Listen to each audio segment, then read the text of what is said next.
Armchair Conversations with Rob. Okay, a little while back I made a video about sound as a primordial first cause, and I was talking about energy and creation and all those things. But what I want to talk about today is dimensional perception, because it's come to my attention in some things that I've read recently, an interesting idea about the fact that we exist in a multiplicity of dimensions, and there are other beings, other energies in different dimensions from ours, and that we are in a process of ascension as we continue to grow and develop ourselves so that we eventually will be able to access these newer dimensions and actually be able to, at some point, ascend, transcend our base physicality. So I got to thinking about it. I mean, we as humans, we exist in multiple dimensions already. Um, but mainly we're perceiving three or four. I mean, we mainly operate in three dimensions and four. So, like for example, you have height, width, depth, so up, down, left, right, front, back. And then, those are the dimensions that we perceive most physically and operate in. But we also operate in a fourth dimension, which is time. So, so really, we're operating in four dimensions. We're based in the first three, which are the physical dimensions. In and out is not even considered. That would be like a fifth dimension for us. I mean, what happened to in and out are more like through. Um, so we are up, down, left, right, front, back, time, and then there's the fifth dimension, in and out, which I feel like as we begin to do and pursue things like meditation and trying to be more aware and perceptive of the subtler energies of the universe or higher energies, depending on who you ask and how you want to rate that. Um, I think that's where we get into being able to touch the the edges of perceiving in and out, inner space, outer space, subspace, whatever you want to call it. Because if you study some of the mythology of the peoples that were supposed to have been here before, like the Anunnaki, they came out from inner space. You know, your inner man is something that transcends your physical perceptions.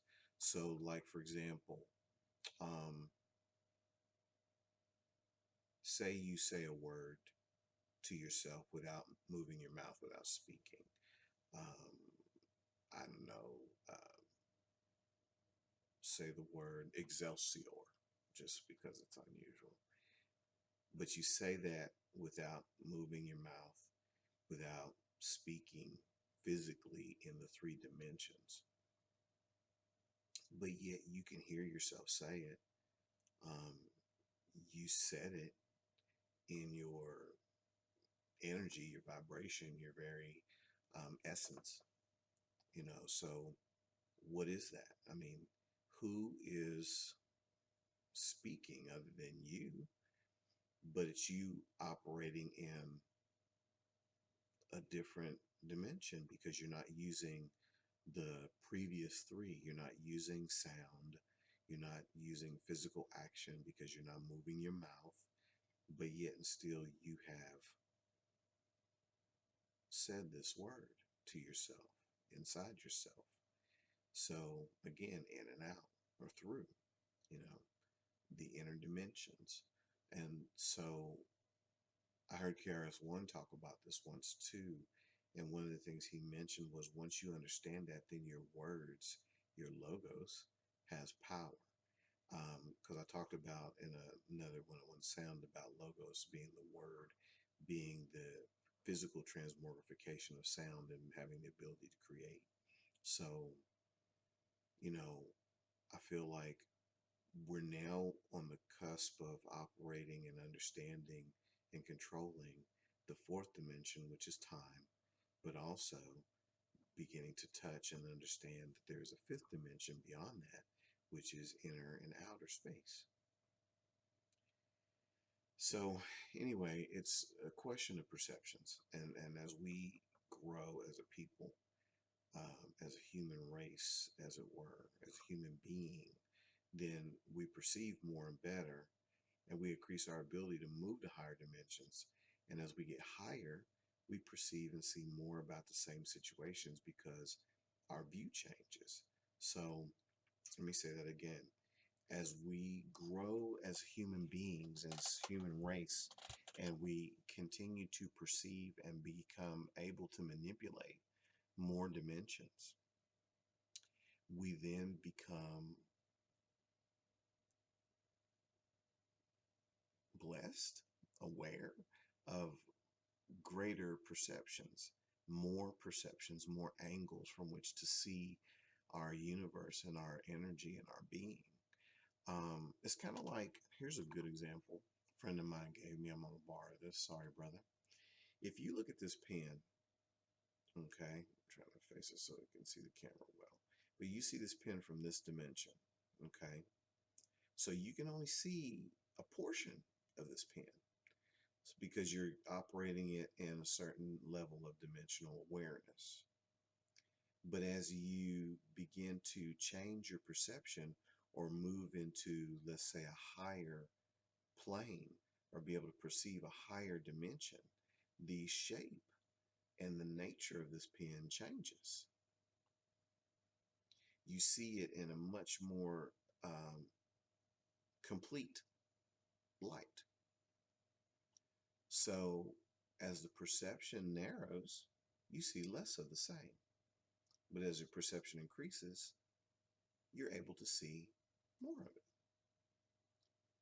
And it was a perfectly simple and well drawn out example of perceiving in the dimensions you're in versus the dimensions you're going in. So I have to give a shout out to my buddy Chris. I thank you very much for that. You were instrumental in giving me that way to explain it. But also, the previous perceptions will hold less important leverage on our thoughts and actions as you continue to grow forward. So, like, for example, okay, when you were able to perceive more than just front back, say, as a child, you changed your ability to think, to rationalize as you grew, and you learned that there were more dimensions or more variety within the dimensions that you were able to perceive or focus on. Your thoughts about the previous ones became less important. You split your energy focus, I suppose you could say, in a way, between the other things that you could now perceive. Or you began to drop away things that no longer served you, and you began to focus on the things that you now could see, the now perceptions, the higher dimensions. So once you became aware of things like, okay, like sound travels, then you know that when you did a certain thing, your parents were going to come and check it out and see what the hell you were doing.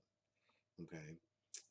When you were aware of smell and sound and taste and sight, they each one held a little less importance than they did together. So as you move up levels and you learn to operate on different levels and perceive different energies, I think that the lower vibrational frequencies, the lower vibrational um, dimensions are going to be a little less important. For example, if we ever ascend to a level where we transcend the dimensions of the physical body, will we want to remain in said body? Because it is the limitation of us. It will be the limiting factor in what we can perceive. So, just something to talk about. But basically, to hit it again, I feel like we as humans exist in multiple dimensions, but mainly we perceive three or four. We're beginning to understand that there's a fifth dimension. It's more like an in and out or a through. And as we perceive more and better, we increase our ability to move to higher dimensions. And as we get higher, we perceive or see more about the same situations because our view changes. Our emotional attachment to our perceptions as they were begins to diminish as we begin to increase our ability to see from all angles. It's just like when somebody tells you a story or you are listening to an eyewitness account and you hear the testimony of several witnesses, your view changes quite a bit because each of their views is slightly different. And now you have a collection or an amalgamation of all those views. So your perception of an event is going to be very different than a person who only has one dimension, as it were, or saw it only one way. So anyway, just something to throw out there to have some fun. So send me some feedback and some comments on this one. And if you like it, subscribe. If you don't, hey, that is what search engines are for. You will find what you need. But I do encourage you to keep looking, keep playing. And I also want to say, I hope you have a great day whenever and wherever you are.